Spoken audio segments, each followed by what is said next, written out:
कारण हे सरकार अख्खच्या अख्खं प्रचारामध्ये गुंतलेलं आहे. हेलिकॉप्टर सुटतायत, बॅगा भरभरून आनंदाचा सीधा जातोय.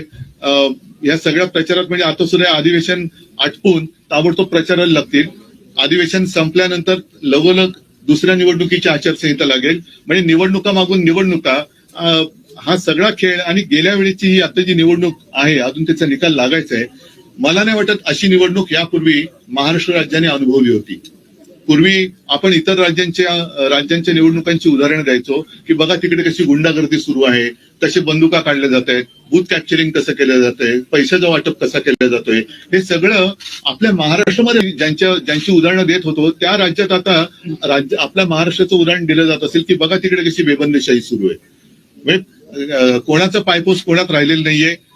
मित्र म्हणताना एकमेकावरती धाडी टाकतायत, एकमेकाचे पैसे उघडकीस आणतायत. रोज कोणत्या ना कोणत्या तरी मंत्र्याचे भ्रष्टाचार अगदी पुराव्यानिशी बाहेर येत आहेत, त्यांच्या फिल्म बाहेर येत आहेत, पैशाच्या थप्प्या बाहेर येत आहेत.